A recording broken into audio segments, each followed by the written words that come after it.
আমাদের এখন দাওয়া বিল হিকমা, দাওয়া বিল বসিরার খুব বেশি প্রয়োজন।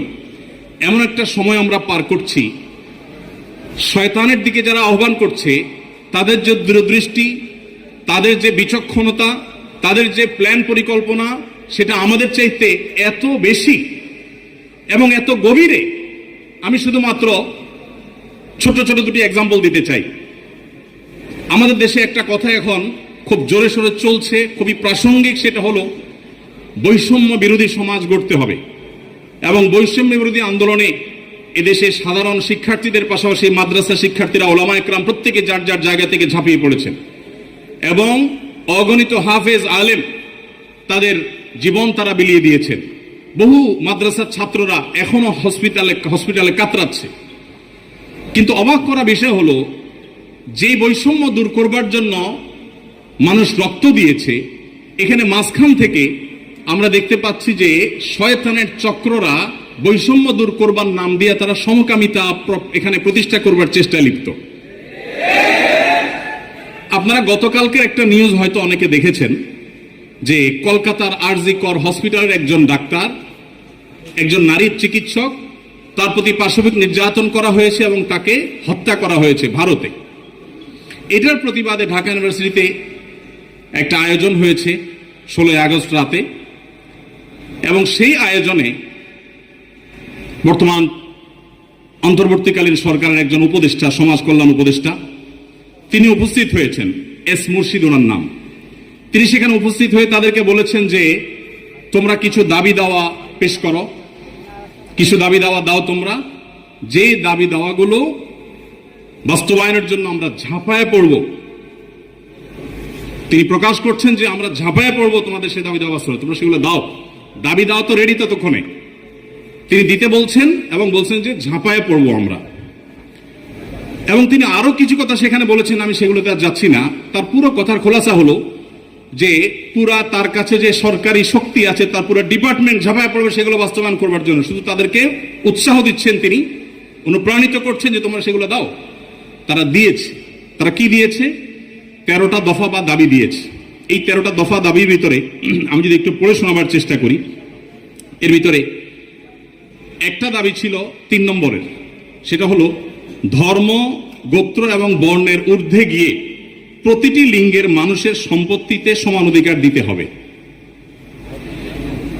এটা আমাদের প্রচলিত আইন বিরুদ্ধ যেমন, তেমনি এদেশের সংখ্যাগরিষ্ঠ মানুষ মুসলমানদের কোরআনে কারিমের সুস্পষ্ট বিধানের হুবহু বিপরীত। এর আগে বিভিন্ন সরকার যেটা চেষ্টা করেছে, করতে পারে নাই। এখন বৈষম্য দূর করবার নাম দিয়ে কলকাতায় হয়েছে কি, আর তারা দাবি করছে কি? কলকাতায় হয়েছে, একজন নারী চিকিৎসক পাশবিক নির্যাতনের শিকার হয়েছেন, তাকে খুন করা হয়েছে। পৃথিবীতে মুসলমানরা নারীদের অধিকার নিয়ে যখন কথা বলেছে, তখন আজকালকার নারীবাদীদের জন্ম হয়নি।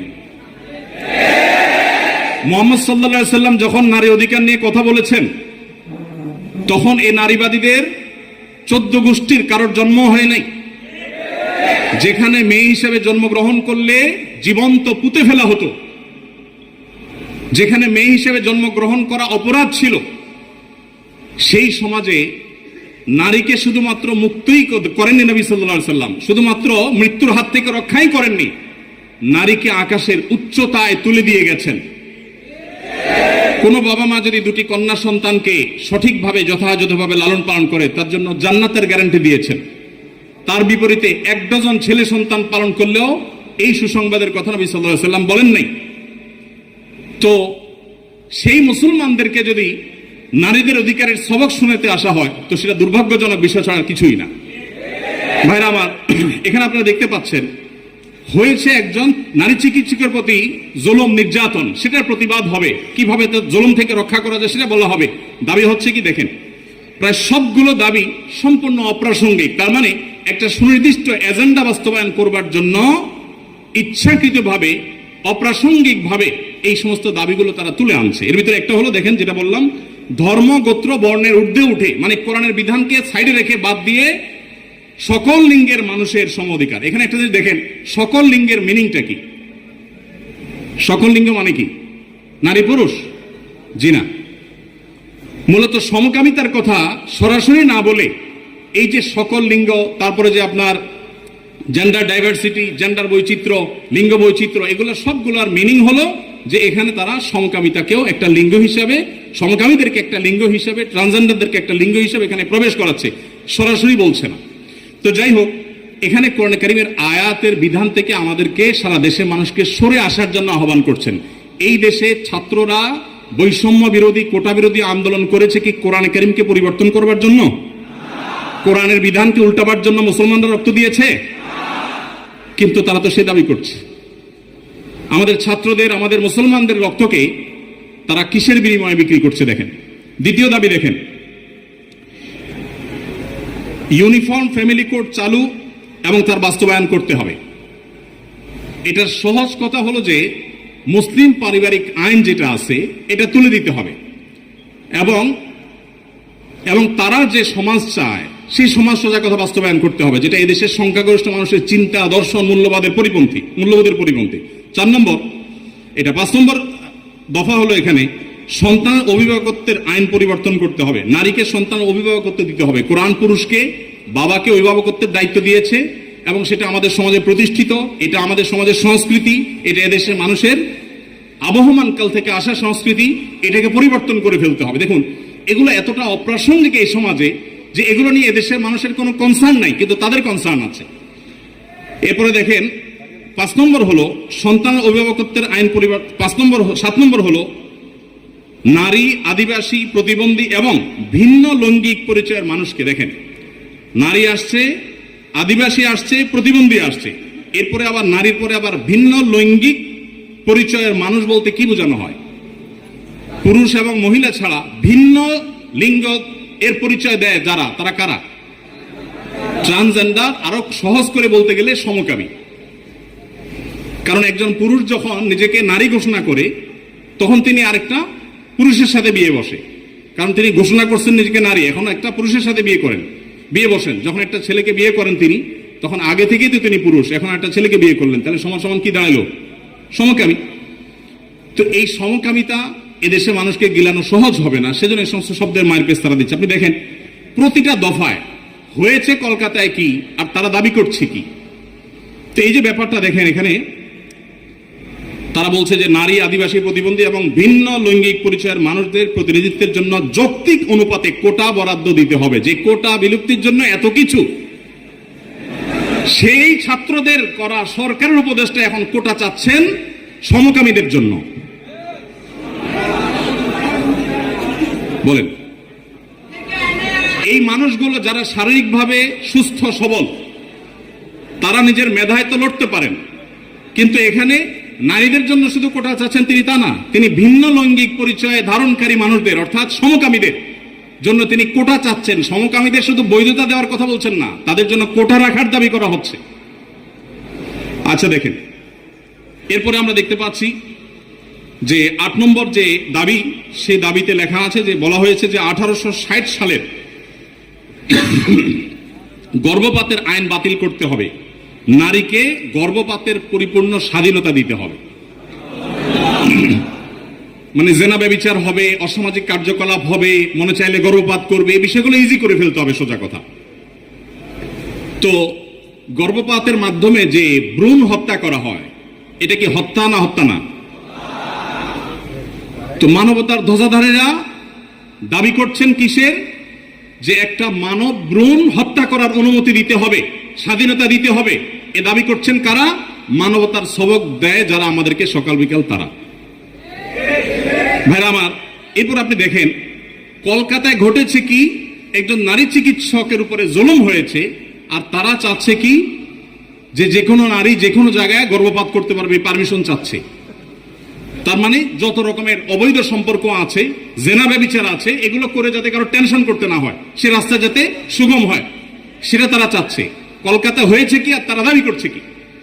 আচ্ছা, এরপরে দেখেন 9 নম্বর দাবি করেছে তারা, নারী এবং লৈঙ্গিক বৈচিত্র্যের মানুষের জন্য সমান কর্মসংস্থানের সুযোগ দিতে হবে এবং নিরাপদ কর্মসংস্থানের নিশ্চয়তা দিতে হবে। তার মানে নারী এবং লৈঙ্গিক বৈচিত্র্যের মানুষদের কথা বলা হচ্ছে এখানে। পুরুষ তো আছেই, মহিলা পুরুষের বাদে আবার বিভিন্ন লৈঙ্গিক পরিচয়ের ধারণকারী মানুষদের জন্য কর্মসংস্থানে বিশেষভাবে তাদের জন্য সুযোগ দিতে হবে, পরিবেশ করতে হবে। তার মানে কি নারী পুরুষ ছাড়া আর কি আছে?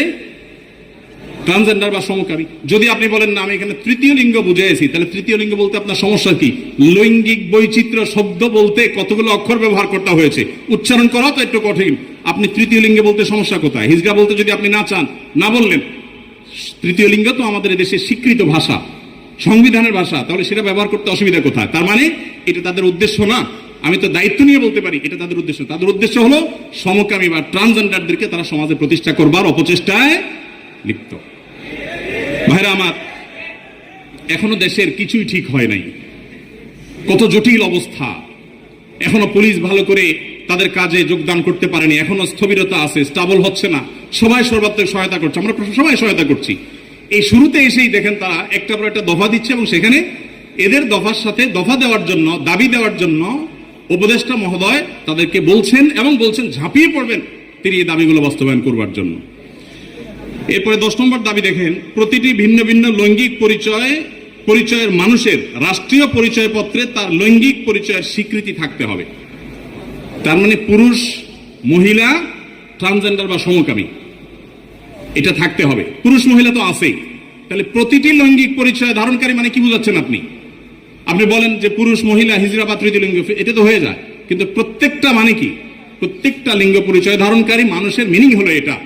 বিগত আমলে আমাদের স্কুলে, এমনকি আলিয়া মাদ্রাসার পাঠ্যপুস্তকে যে পাতায় পাতায়, লাইনে লাইনে, পৃষ্ঠায় পৃষ্ঠায় যে সমকামিতার কুশিক্ষা, এই অপসংস্কৃতি এবং ব্যবস্থাপনাকে যারা এই সমাজে পুশ করার চেষ্টা করছে, আমাদের সমাজে এর বাইরে হাজারটা বিষয় আছে, সেগুলো নিয়ে তাদের কোনো মাথা ব্যথা নেই। আবার সেই একই জিনিসের পদধ্বনি আমরা এখনই শুনতে পাচ্ছি। ভাইরা আমার, 11 নম্বর দাবি ছিল তাদের সব ধরনের লৈঙ্গিক বৈষম্যকারী আইন বাতিল করতে হবে। সব ধরনের লৈঙ্গিক বৈষম্যকারী আইন বাতিল করতে হবে। ওই যে মেয়েদের, ছেলেদের মিরাসের যে আইন আছে সেটা বাতিল করতে হবে। তারপরে যায় আপনার সমকামীদের বিরুদ্ধে আমাদের দেশে আইন রয়েছে, আপনারা জানেন, সমকামিতা লিপ্ত হলে 2 বছর কারাদণ্ডের কথা বলা আছে, সেগুলো বাতিল করতে হবে। এই যে দাবিগুলো আছে, আপনারা এবার মিলান যে কলকাতাতে একজন নারী চিকিৎসক তিনি জুলুমের শিকার হয়েছেন, তার সেই জুলুমের বিরুদ্ধে সর্বকণ্ঠে আমরা শতকণ্ঠে প্রতিবাদ জানাবো। কিন্তু এখানে প্রতিবাদ জানাতে গিয়ে দাবি যেগুলো তোলা হচ্ছে সবগুলো হলো সমকামী এবং ট্রান্সজেন্ডারদের জন্য দাবি। এই যে ষড়যন্ত্র, এটা আমাদের দেশে নতুন না। যারাই যখন আসে বিদেশিদের টাকা পয়সা ফান্ড পেয়ে তারা সেগুলোকে এই দেশে পুশ করার অপচেষ্টায় লিপ্ত থাকে। তারা জানে না এদেশের ওলামা একরাম তাদের শেষ রক্তবিন্দু থাকা পর্যন্ত এই সকল অনাচারের বিরুদ্ধে তারা কথা বলে যাবেন। এদেশের ওলামা একরাম, এদেশের দিনদার মানুষের কোনোদিন এটা বাস্তবায়ন হতে দিবে না।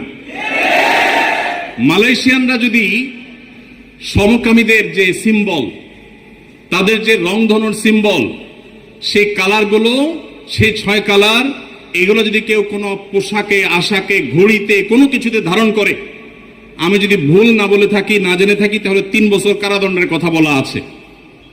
তো মালয়েশিয়ান গভর্নমেন্ট যদি এটার বিরুদ্ধে এত শক্ত অবস্থানে থাকার পরেও তারা উন্নতির চরম শিখরে পৌঁছে যায়, আমরা তাদের কাছে চাকর হওয়ার জন্য লালায়িত থাকি, তাহলে এরা আমাদেরকে কোথায় নিয়ে যেতে চায়?